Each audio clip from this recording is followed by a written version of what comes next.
Before we jump into the review of the game, I have to show you the music of the main menu, as it is fantastic. Listen.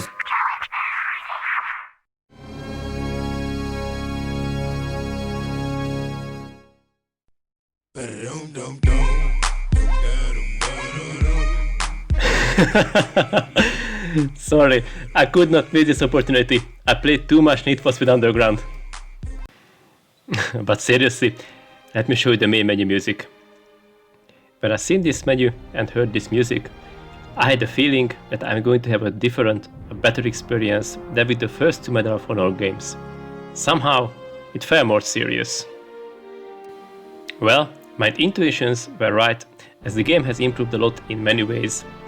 However, there is one major thing which makes playing this game a pain. Stay with me and I'll tell you everything about Medal of Honor European Assault. My name is Mr. Zolsta. Welcome on the Backlog Quest. Let's start the video! First and foremost, I have to mention that they fucked up the controls. In my previous review, I praised that there was an option where you could use the R2 trigger to fire and the L2 for alternative fire modes. Here, this option has been eliminated. Congratulations boys, I keep saying but I say it again. If it works, don't fuck it up. But let's say positive. To say something positive about the controls, the hit detection is much better. The difference is day and night compared to the previous games in the series. Now, when I aim at something, I hit the person or the object. Also, now you have an option to adjust the vertical and horizontal sensitivity, which is a huge bonus for me. Now, I don't have to wait hours to turn around while someone shoots me in the back. But it's also positive that now you have an option to duck or peek out from a cover with the analog stick, which also helped a lot. So I have to say, the control-wise, the game is improved a lot, except the control shame, which I mentioned earlier. But for me, one of the biggest improvements in this game are your squad. In every mission, you have a squad of 3 soldiers who are coming with you and assist you in a combat. You can send them forward to clear the way, or you can keep them close. I know what you are thinking now, I was thinking the same, but they are not dumb. When I found out this squad thing, I was very skeptical, as I knew the horrible AI was in the previous games, and I did not want 3 idiots coming with me, who were always in the way, blocking me, annoying me, and things like that. But I was surprised, as none of these were true. They are moving around, shooting, taking cover. On some missions, I used them, on some levels I completely ignored them, but overall they were useful and did not annoy me or affected my gameplay at all. In the previous games, you had an on-screen compass as well, which were completely useless as you did not have to use it in the game. It was there probably for decoration, but here it is useful as you can see your main and side objectives. Yes, you have main and side objectives on each level. They are interesting side missions and you should do them as you receive bonus health packs for your next mission and a revive for your current mission after you finish a side objective. Speaking about health packs and revives, when I started to play the game, I kept collecting health packs, revives, and I thought that all the world is mine with all these health and revives. This will be a walk in the park. You can collect 7 health packs maximum and you can use them as you wish throughout the missions, so it felt easy. Oh boy, how wrong I was. And now let's talk about difficulty. Fucking hell, it is brutal. I played the game on normal difficulty, but I was struggled all the time, despite the med packs and revives. I played many FPS games before, but so far, this takes the cake. Even if you are using tactics, move around carefully, somewhere will be an enemy who is hiding behind something or just appears from nowhere and start to shoot you. Who knows, maybe this is a realistic simulation of war, but nevertheless, this is very difficult. There were a few moments where I wanted to give up the game, as to complete a stage it took around an hour as I kept dying. But I finished the game with a lot of struggle. The game has a nice atmosphere though. The music and the environment is nice, despite the graphics are dated, and there were a few missions that I really enjoyed despite the difficulty. For example, this mission, where you have to invade a fortified farm, rescue an agent. This was not an easy job, as there were snipers, machine gun nests everywhere, and once you went inside, more soldiers were waiting for you. I managed to rescue the agent, and the surprise came after. I had to defend the farm as the enemy broke reinforcements, even tanks as well. So, this was a very good mission. I enjoyed the snowy forest and the atmosphere of this level. Speaking about the atmosphere, let me show you some nice areas.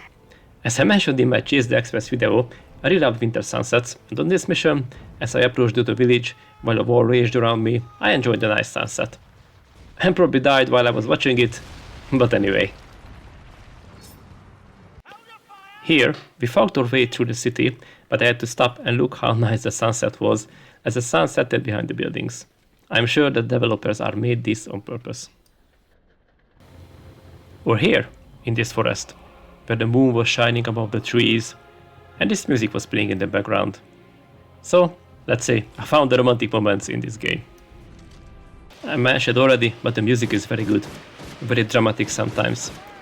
Like here, I was really struggling to assault this church as the enemies were swarming everywhere, and as I thought this music was playing in the background, it added a lot to the atmosphere and to the overall experience.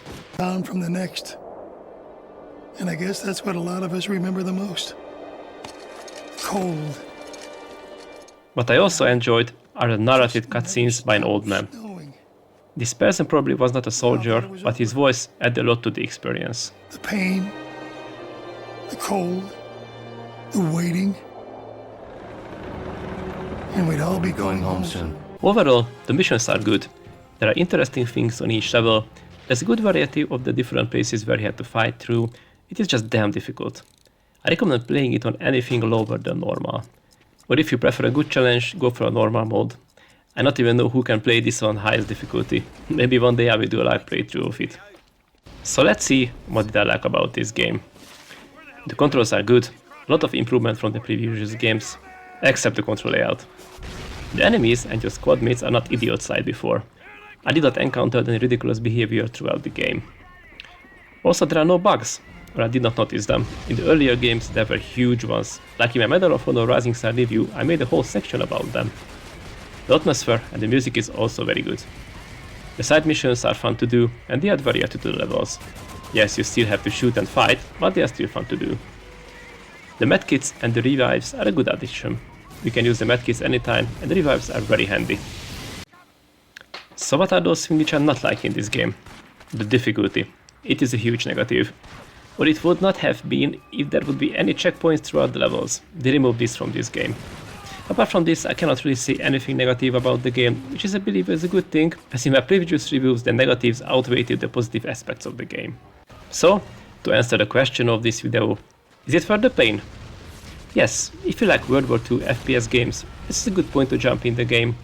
Just make sure you choose a difficulty level which is way below your rage quit trigger point. Oh, by the way, and once you've chosen a difficulty setting, you cannot change it later. Now, I'm curious how is the last game in this generation will be. Maybe that will be the best, the shining gem, or they fucked up in some way. I will find out. By the way, if you've not seen my previous Medal of Honor reviews, check them out. I put the link in the description of the video. I hope that you enjoyed this video. If you're not subscribed yet, now it is a great time to do so. Also, the YouTube algorithm has chosen a video for you. It is on the screen now, check it out.